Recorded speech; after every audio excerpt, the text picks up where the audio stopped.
Welcome back. The year 2012 has been declared as the Year of Heritage. This was announced by Arts and Culture Minister Paul Mashitile when introducing his budget vote debate to an extended public committee of the National Assembly.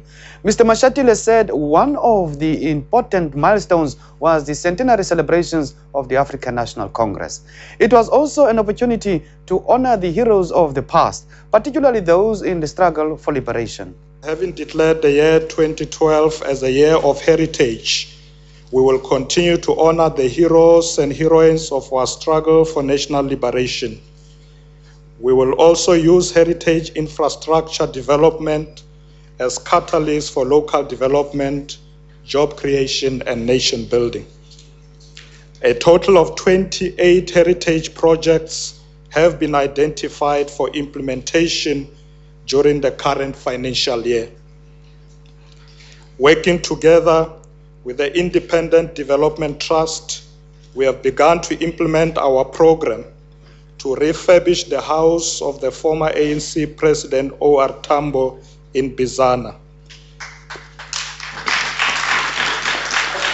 We are also building O.R.'s statue, refurbishing the Garden of Remembrance and Interpretive Center in Kantolo.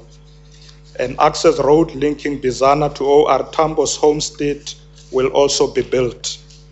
An initial amount of 25 million rands has been set aside for this project.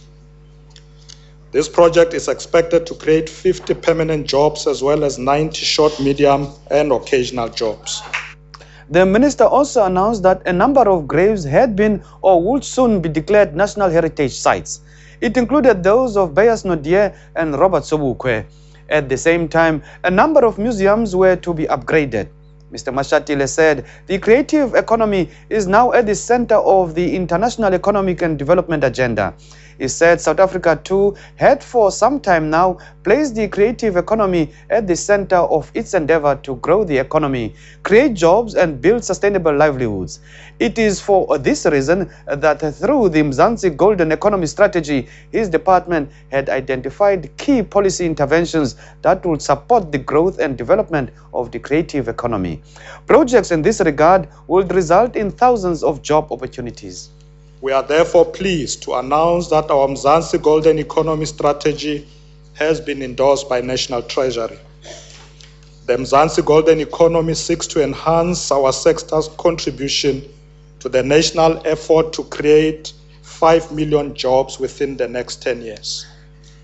Specifically through our public art program and the establishment of the Art Bank, we will create 10,000 new work opportunities over the next 3 years. We have piloted the concept of sourcing enterprise during COP17, resulting in the creation of more than 8,000 direct work days over a 2-week period.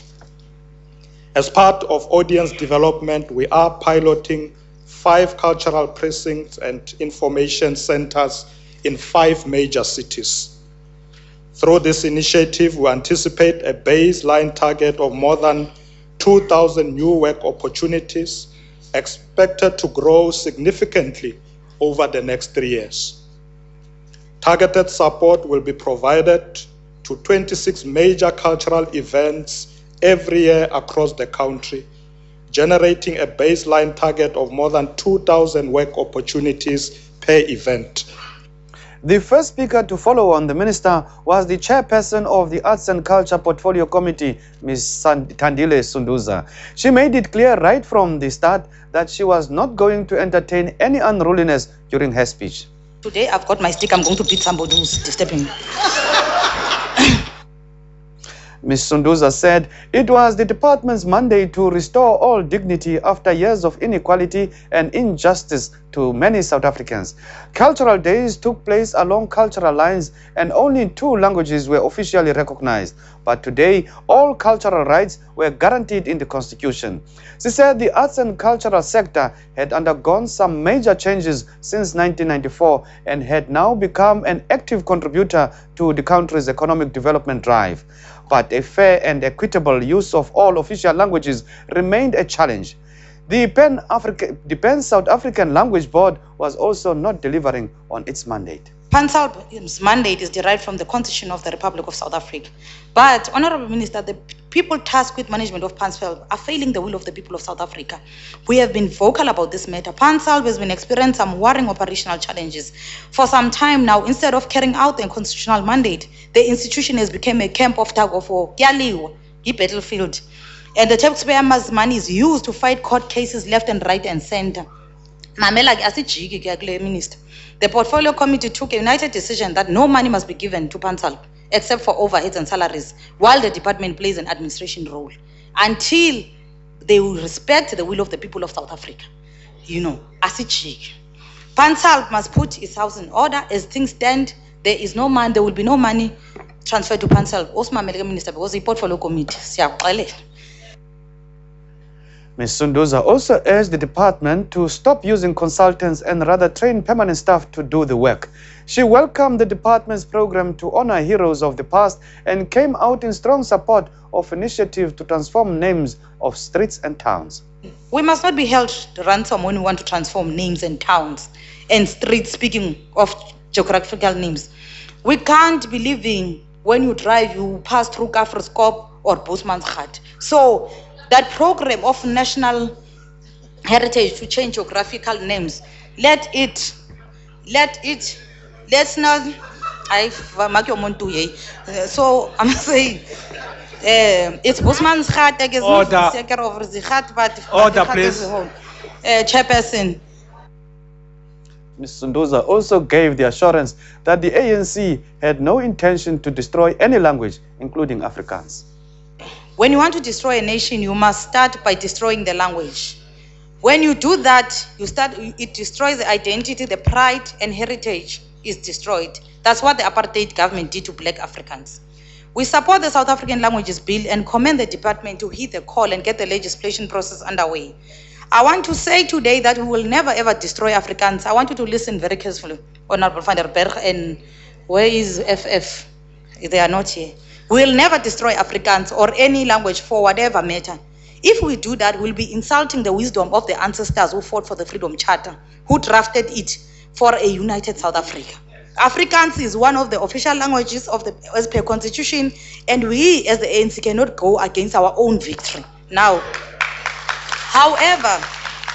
However, it is very critical for people to understand that we still need to promote all our official languages, especially those racist school governing bodies who don't want to transform, who are still locked in the past, frustrating African children, like the recent case in East London. I therefore appeal to the Minister and the Department to strengthen its memorandum of understanding with the Department of Education on the issue of languages so that we can have our own Xhosa medium school, our own Tsonga medium school, our own Venda medium school. Our African children are not enjoying their rights as enshrined in the Constitution of the Republic. They are forced to speak English and Afrikaans even during lunch breaks by teachers who say it's a school rule because it's an English school or an Afrikaans medium.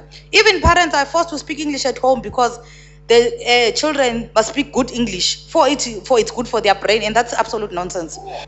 The DA Shadow Minister of Arts and Culture, Mr. Nikki van der Berg, agreed that no language should be sidelined. He said a language was central to the Ubuntu experience. A language act could provide a bridge between different people. The DA believes that the Language Act will provide us with the means to promote the tenets of Ubuntu. The Act would facilitate social cohesion and unite us in our diversity. For a language is far more than a tool of communication. It is a bridge that can connect us. A Language Act would also provide many practical gains. We can think here about job creation, and I don't want to go further into that.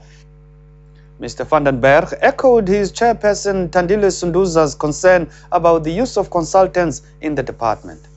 Administration, I'm going to say it softly. I was shocked to discover when the Director General of the DAC revealed that this department will squander 46 million rand on consultants in the financial year, this coming one. I cannot comprehend how the figure can be justified. I know there's a shortage of specialized skills, but Minister, if you need people to help you, ask me. I know a lot. Please come and ask me. I'll do it for free.